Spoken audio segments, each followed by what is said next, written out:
Okay, so the first video cut out like abruptly because my battery died.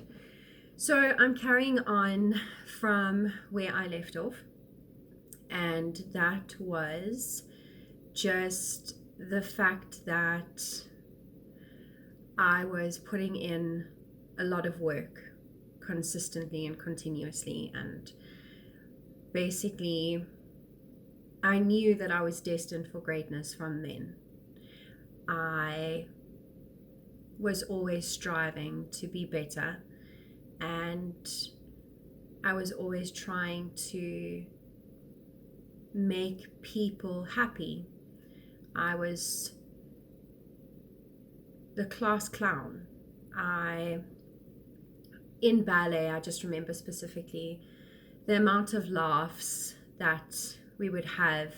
I mean, there was there was one time where we had to make up our own dance, and I will clearly remember this. And it was a friend of mine, also a beautiful soul, and we got into, I don't even know what it was, but we got into hysterics where we were laughing so badly that I had to cross my legs. You know, where you cross your legs because you're going to pee in your pants? And I was crossing my legs on the side, and I was laughing so much. And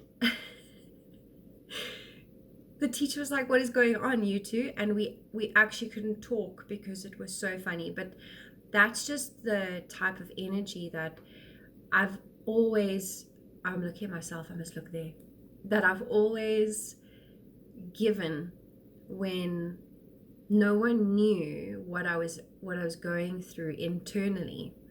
And in silence, I felt like I didn't have really anyone to talk to about the more serious feelings that I had and the self-esteem issues that I had. I spoke about the, stretch marks and how it made me feel while I was dancing. I had to put a swimming costume on. Now, think of this, you're 13 years old and you have to do a gala at school, and I mean, you're starting high school, so you've got hormones and, there's boys and stuff, and now you just feel this self-confidence just plummet down. And I've always just been self-conscious, sorry, about everything about me. And even my bum, guys, I had such a complex about my bum. And it was because it was leading up to a competition so I did ballet exams growing up, and when you have the highest score, you then become a candidate to compete against other dancers that also had high scores. And we would rehearse building up to the competition because we had to learn, a set ballet class and dances and things like that. And in one of the lessons, the one teacher compared the structure of my body to that of an ice skater. And anyone who ice skates, you all have absolutely beautiful bodies, but she made a comparison and said that I had an ice skater's body because my bum was so big and I stuck it out. And that is just the shape of my body. So like my sacrum and my lower back is very curved. I even did a Pilates course in varsity, and the instructor, we obviously went quite deep in depth about body types and structures, bones, anatomy, and everything like that. And I have a sacrum similar to that of an African body. So this was only told to me much later in life, but now think of a 13-year-old little girl being told that.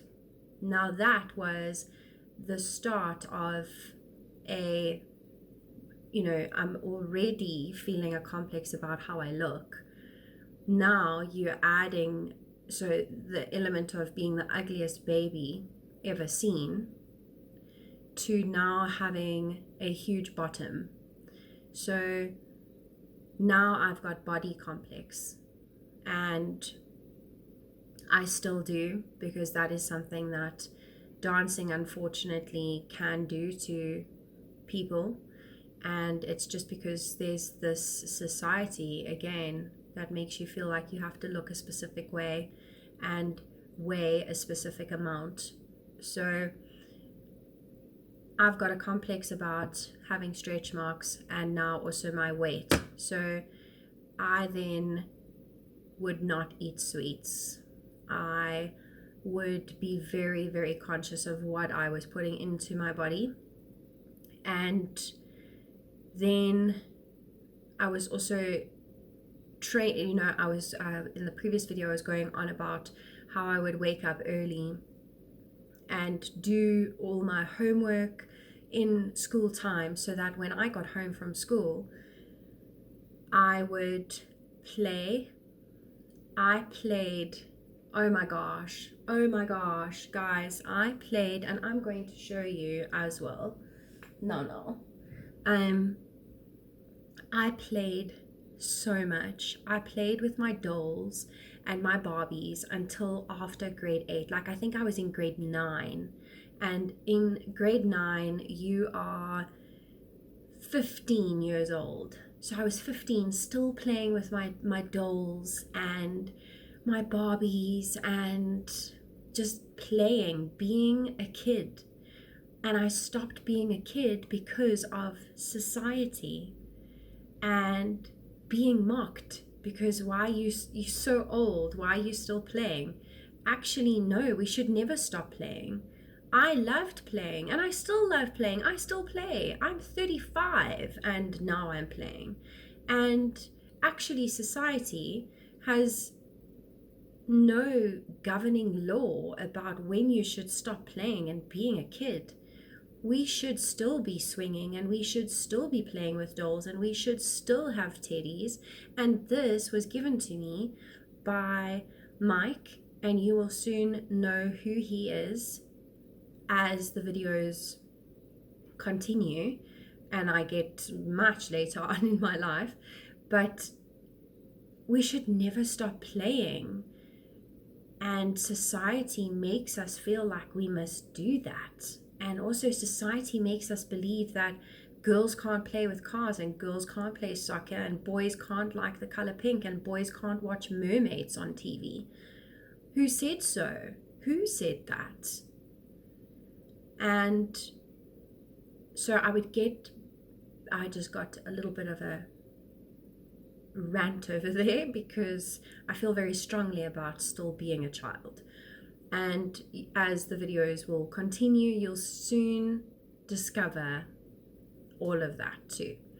But I would get home and I would play, because my homework is finished and now I got to play. I would either be in my Wendy house, I would be playing teacher, I would play with my dolls, I would swim.